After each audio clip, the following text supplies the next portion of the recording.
you for joining us this afternoon. I'm China Green. We start with national news. Just days away from the inauguration, President Biden delivered his farewell address last night. NBC's chief White House correspondent Peter Alexander has more.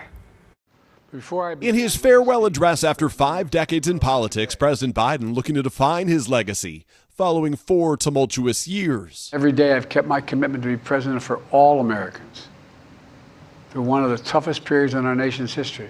The president vigorously defending his record, leading the nation out of a global pandemic, restoring jobs after an economic crisis, and heavily investing in the nation's infrastructure and clean energy initiatives. With President-elect Trump set to retake the White House, President Biden highlighted the peaceful transfer of power. I wish the incoming administration success because I want America to succeed.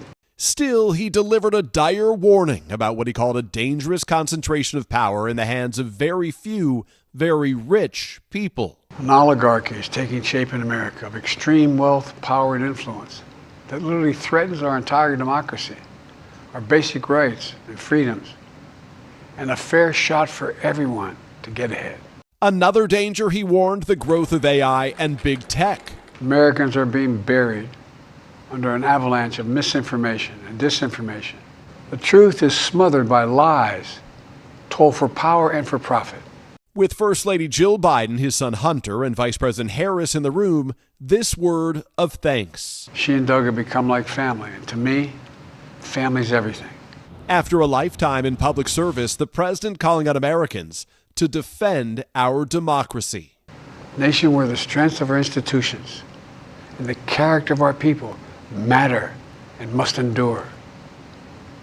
Now it's your turn to stand guard. And you can catch a special coverage of President-elect Trump's inauguration Monday morning on KGW Sunrise. It's set to start at 4:30 before the Today Show and NBC Takeover at 7 o'clock. A reminder, you can also stream our coverage anytime on KGW+. Now, you may remember the 2 ballot boxes set on fire in Portland and Vancouver leading up to last November's election. Now, the FBI says that it has new information to share today at 1 o'clock. At one of those Vancouver ballot boxes, hundreds of ballots were destroyed. In Portland, 3 ballots were damaged. Law enforcement said they believe that the fires in Vancouver and Portland were linked, and the suspect drove a dark-colored Volvo you see there on your screen. We will be at that press conference later today with all the updates. First on KGW News at 4 o'clock. The Monoma County Sheriff's Office made its first arrest under the state's new law aimed at cracking down on drug use on public transit. The law went into effect on New Year's Day, and it makes smoking fentanyl or using other narcotics on public transit a Class A misdemeanor. Tuesday morning, a sergeant with the Sheriff's Office went undercover on a MAX train and arrested a woman for smoking fentanyl.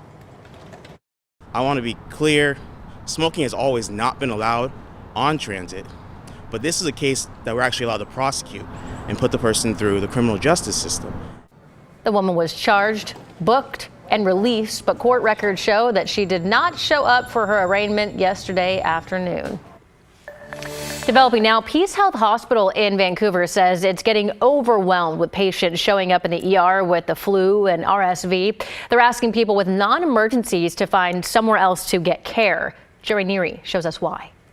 It has been nonstop for doctors and nurses at Peace Health Southwest Medical Center in Vancouver. Volumes that we really haven't seen before, especially in our new space. Sarah Bummels is the assistant nurse manager at Peace Health and says the amount of people they see is tough to keep up with. So we've been seeing unprecedented volumes actually over probably the last 3 weeks.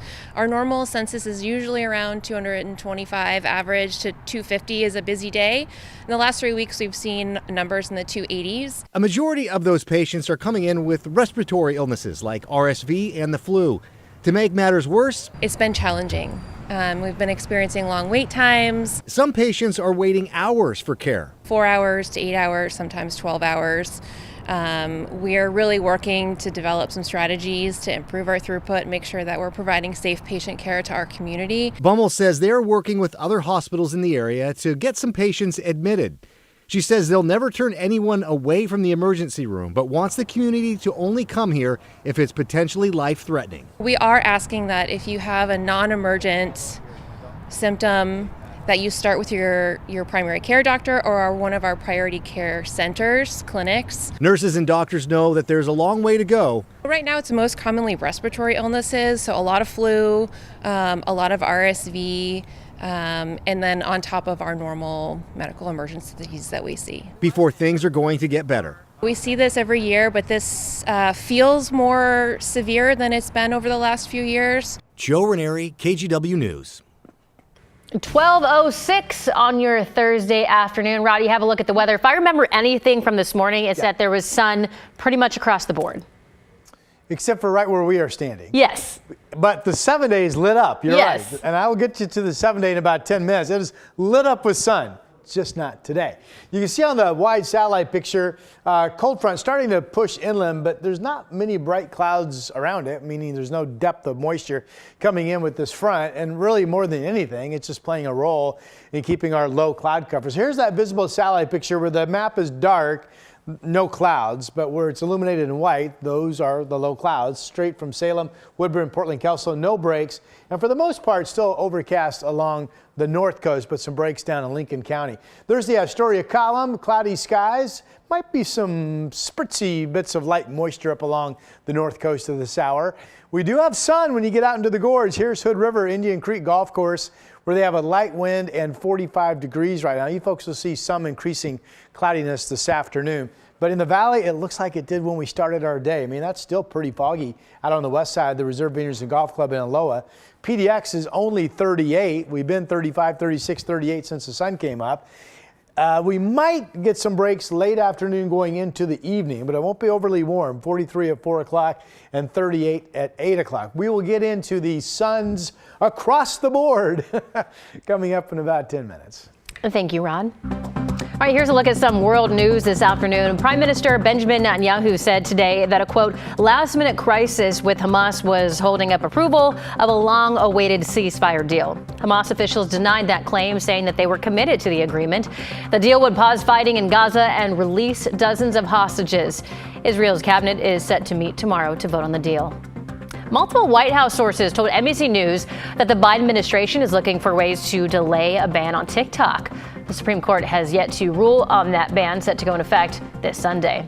If the Biden administration does delay it, it would defer the issue to Donald Trump when he takes office next week. Both Trump and Biden, by the way, have expressed concerns over the ban. And the Santa Ana winds have died down across Los Angeles, helping firefighters bring the devastating wildfires under control. This morning, fire officials announced that they made notable progress against the fires.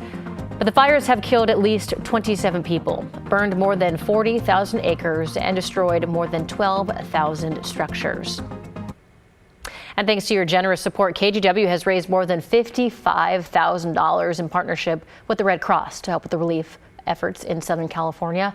More than 400 of you have contributed, and it is not too late to help out. Donate by scanning that QR code on your screen. Look for the links at kgw.com or donate in person at any U.S. bank branch. We want to thank you for your kindness this afternoon. For the first time in over a decade, Washington has a new governor. Bob Ferguson took over the role with the oath of office yesterday. His job comes after a 12-year run as Washington Attorney General under 3-year Governor Jay Inslee. Too many of our residents are unsheltered. Housing is too expensive, and there's not enough of it. Our state government is bogged down by too much bureaucracy. And core freedoms, like reproductive freedom, are threatened. Despite these and other challenges, I am optimistic. Yesterday, Ferguson signed executive orders directing state agencies to find ways to speed up housing production, cut down on state permitting and licensing times, and create a roundtable focused on protecting reproductive freedoms. And back to Oregon, Governor Kotek, there might be some competition for your job. That's because we have a 5th grader who has entered the chat. Rosie was just sworn in today as Oregon's 2025 Kid Governor. She's a student at Riverdale Grade School who won a statewide election, leaning on a platform to address climate change. Her fellow 5th grade cabinet members joined her for today's ceremony at the state capitol building in Salem.